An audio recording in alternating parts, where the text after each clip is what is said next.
National geographic की team पहली बार एक ऐसे रिमोट आइलैंड पे डॉक्यूमेंट्री बनाने जा रही थी जहां से कोई भी जिंदा वापस लौट कर नहीं आता। जब वो लोग साहिल के करीब पहुंचे तो आइलैंड के जंगल में से कुछ अजीबोगरीब नंगे तड़ंगे लोग नमूदार हुए और उन्होंने नेशनल जियोग्राफिक की शिप पर तीरों की बारिश कर डाली। इस हमले में डायरेक्टर की टांग जख्मी हो गई और वो उल्टे पांव वापस भागने पर मजबूर हो गए। ये आइलैंड कौन सा है और इतनी जदीद टेक्नोलॉजी के बावजूद भी आज तक हम इंसान यहाँ क्यों नहीं जा पाते? ज़ेम टीवी की वीडियोस में एक बार फिर से खुशामदीद। नाजरीन, इंडिया के ईस्ट में करीब 1400 किलोमीटर दूर अंडमान आइलैंड्स मौजूद हैं। ये इंडियन टेरिटरी का ही हिस्सा है जहाँ पर कई छोटे बड़े गांव मौजूद हैं। मैप पर देखा जाए तो अंडमान आइलैंड्स में सबसे ज्यादा आबादी वाला शहर पोर्ट ब्लेयर नजर आता है, जहां पर एयरपोर्ट भी मौजूद है। ये एयरपोर्ट ही है जो अंडमान आइलैंड्स को पूरी दुनिया से कनेक्ट करने में बहुत इम्पोर्टेंट पार्ट प्ले करता है। रोजाना दुनिया भर के जहाज यहाँ लैंड करते हैं। लेकिन हैरत की बात यह है कि इतनी चहल पहल वाले शहर से सिर्फ 50 किलोमीटर दूर एक ऐसा आइलैंड है जहां इंसानों की वो सिविलाइजेशन बसती है जिन्होंने अपनी अलग दुनिया बसा रखी है।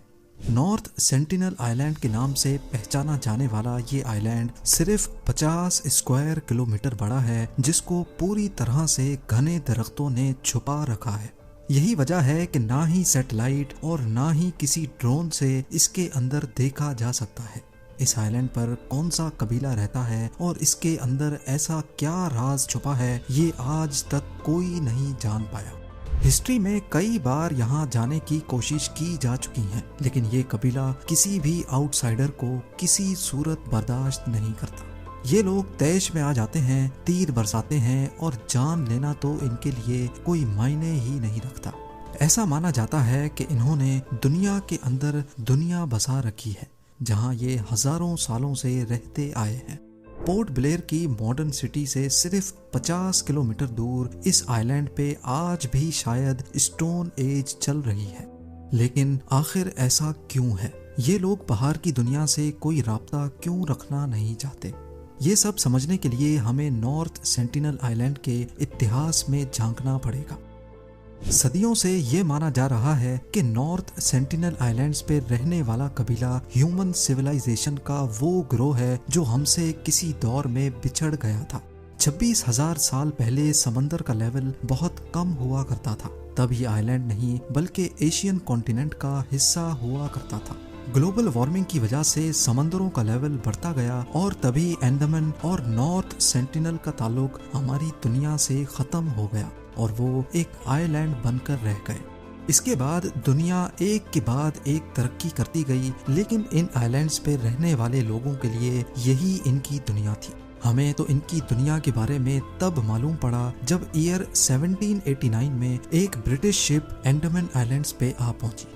लेकिन उन्होंने नॉर्थ सेंटिनल आइलैंड्स को विजिट नहीं किया क्योंकि ये एक छोटा सा आइलैंड है और शायद उनकी नज़र में इसकी कोई स्ट्रेटेजिक वैल्यू नहीं थी, एटलीस्ट अगले 78 सालों तक। ईयर 1867 में जब इंडिया पर ब्रिटिश राज था, तब उनकी एक शिप इंडियन कोस्ट से अंडमान आइलैंड्स जा रही थी, तो रास्ते में नॉर्थ सेंटिनल आइलैंड्स के करीब वो खराब हो गई। इस शिप में 106 ब्रिटिश और इंडियंस मौजूद थे। उन्होंने समझा कि ये आइलैंड बयाबान है और यहाँ शायद कोई नहीं रहता, लेकिन उनकी ये सोच कुछ ही लम्हे में बदलने वाली थी। रेस्क्यू के इंतजार में इन्होंने कुछ दिन यहीं पर पनाह लेने का फैसला किया। तीसरे दिन आइलैंड पे छुपे कबीले ने इन पर तीरों से हमला कर दिया। कई लोग मारे गए और कई को रॉयल नेवी ने रेस्क्यू कर लिया। नॉर्थ सेंटिनल आइलैंड्स के साथ ये दुनिया का पहला कांटेक्ट था जो खून खराबे पे आकर खत्म हुआ था। अगले 13 सालों तक किसी ने भी वापस यहाँ लौटने की हिम्मत नहीं की। फिर ईयर 1880 में एक ब्रिटिश लॉर्ड को अंडमान आइलैंड्स का क्राउन एडमिनिस्ट्रेटर बनाकर भेजा गया। इनका नाम मॉरिस विडाल पोर्टमैन था और इन्होंने नॉर्थ सेंटिनल आइलैंड पे जाने का फैसला किया क्योंकि पोर्टमैन वो सारा एरिया खुद देखना चाहते थे जिसके वो क्राउन एडमिनिस्ट्रेटर बनकर आए थे। उनका प्लान था कि वो कबीले के चंद लोगों को किडनैप करके उनको अंडमान आइलैंड्स लेकर आएंगे उनका ठीक से ख्याल रखेंगे और फिर एक अच्छे पैगाम के साथ, अच्छे मैसेज के साथ उनको वापस भेजेंगे। शायद इससे वो खोए हुए कबीले से अच्छा कांटेक्ट बना सकें, उनको ये एहसास दिला सकें कि वो भी हमारी तरह के ही इंसान हैं। पोर्टमैन नॉर्थ सेंटिनल आइलैंड गए और कई दिन तक कबीले से छुपने में कामयाब रहे। फिर उनको यहाँ एक फैमिली नजर आई जिसमें एक कपल और उनके 4 बच्चे थे। पोर्टमैन ने उस फैमिली को किडनैप किया और उनको एंडमान आइलैंड्स पे लेकर आ गए। नॉर्थ सेंटिनल आइलैंड की हिस्ट्री में पहली बार इनका बाहर की दुनिया से कांटेक्ट हुआ था। दुनिया में फैली कई बीमारियां इनकी बॉडी के लिए बिल्कुल नई थी। बड़ी एज वाला कपल इन बीमारियों की लपेट में आ गया और जिंदगी की बाजी हार गया। क्राउन एडमिनिस्ट्रेटर पोर्टमैन को बड़ा अफसोस हुआ क्योंकि उसको अपना प्लान फेल होता दिखाई दे रहा था।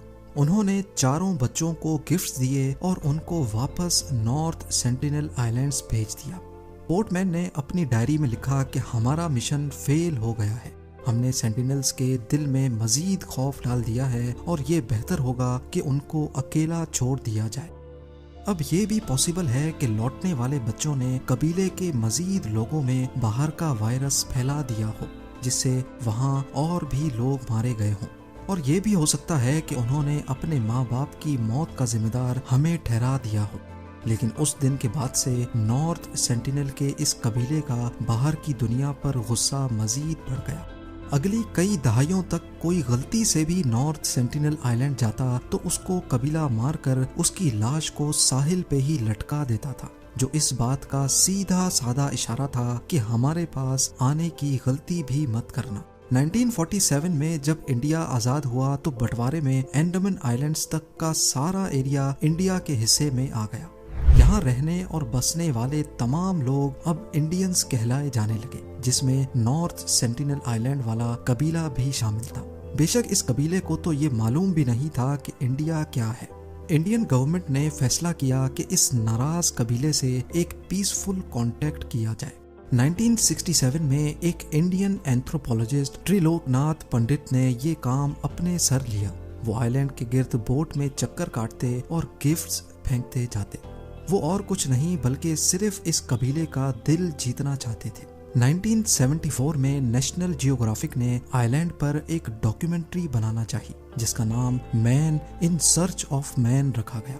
इनकी टीम एक बड़ी बोट में सवार थी जिसमें सिक्योरिटी गार्ड्स, फिल्म क्रू और त्रिलोकनाथ पंडित भी शामिल थे। उनका ख्याल था कि वो आइलैंड के और ज्यादा करीब जाकर गिफ्ट्स रखेंगे जो लहरों पे तैरकर साहिल पे पहुंच जाएंगे। पहले वो कबीले का भरोसा जीतेंगे और फिर डॉक्यूमेंट्री की शूटिंग भी करेंगे। वो 3 दिनों तक गिफ्ट्स फेंकते रहे, लेकिन जब वो साहिल के करीब गए तो उनका प्लान बुरी तरह से फेल हो गया। कबीले के फाइटर्स ने उनके सामने गिफ्ट्स तोड़ दिए और तीरों की बारिश कर डाली, जिसमें से एक तीर सीधा डायरेक्टर की टांग पर आकर लगा। नेशनल जियोग्राफिक की टीम ने शूटिंग कैंसिल कर दी और उनके पास उल्टे पांव भागने के सिवा कोई ऑप्शन नहीं था। आइलैंड के अंदर की कुछ फुटेजेस वो दूर से ही रिकॉर्ड करने में कामयाब हुए थे और ये नॉर्थ सेंटिनल आइलैंड्स की पहली और आखिरी फुटेज है।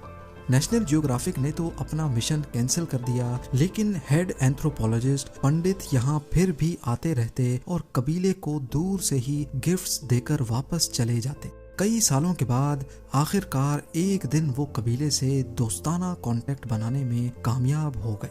उन्होंने कई फोटोग्राफ्स भी कैप्चर की जिसमें कबीले के लोगों को गिफ्ट्स लेते भी देखा गया। पंडित ने अपनी जूनियर एंथ्रोपोलॉजिस्ट मधुमाला को भी इस मिशन पे लगा लिया, जिनको भी कबीले के साथ फ्रेंडली माहौल में देखा जा सकता है।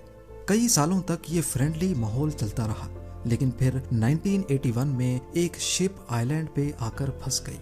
ये पनामा में रजिस्टर्ड MV प्रिमरोज शिप थी। इसमें 30 लोग सवार थे जो रेस्क्यू का वेट करने लगे। कई दिनों के बाद उन्होंने नोटिस किया कि 50 से ज्यादा लोग आइलैंड से निकलकर उनकी तरफ तीर फेंक रहे हैं।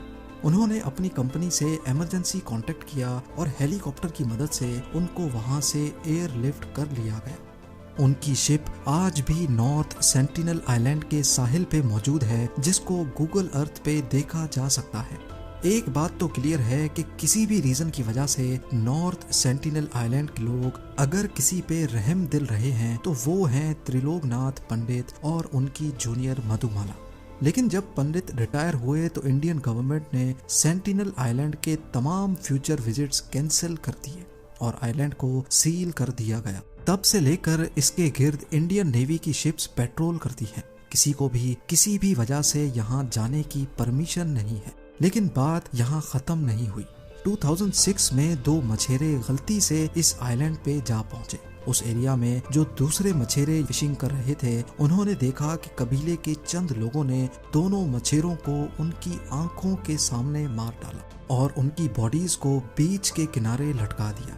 इस वाक़ये के 12 सालों तक किसी ने भी नॉर्थ सेंटिनल आइलैंड पर जाने की हिम्मत नहीं की। लेकिन फिर 2018 में अमेरिका से ताल्लुक रखने वाले 26 साला जॉन एलन ने यहाँ छुप छुप कर जाने का फैसला किया। जॉन फ्लाइट पे एंडमान आइलैंड पहुंचे और कुछ मछेरों को रिश्वत देकर जबरदस्ती उनको नॉर्थ सेंटिनल आइलैंड जाने पर मजबूर किया। वो यहाँ एक अलग ही मिशन पे गए थे। उनका मिशन कबीले को क्रिश्चियन धर्म का मैसेज देना था। जैसे तैसे करके वो आइलैंड तो पहुंच गए, लेकिन बदकिस्मती से उनको भी मार दिया गया।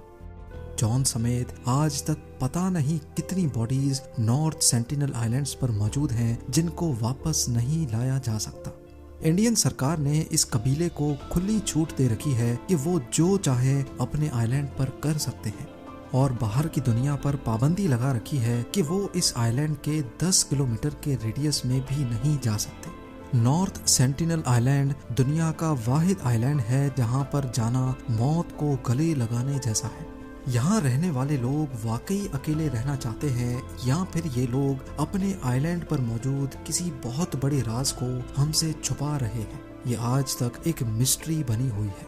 उम्मीद है ज़ेम टीवी की ये वीडियो भी आप लोग भरपूर लाइक और शेयर करेंगे। आप लोगों के प्यार भरे कमेंट्स का बेहद शुक्रिया। मिलते हैं अगली शानदार वीडियो में।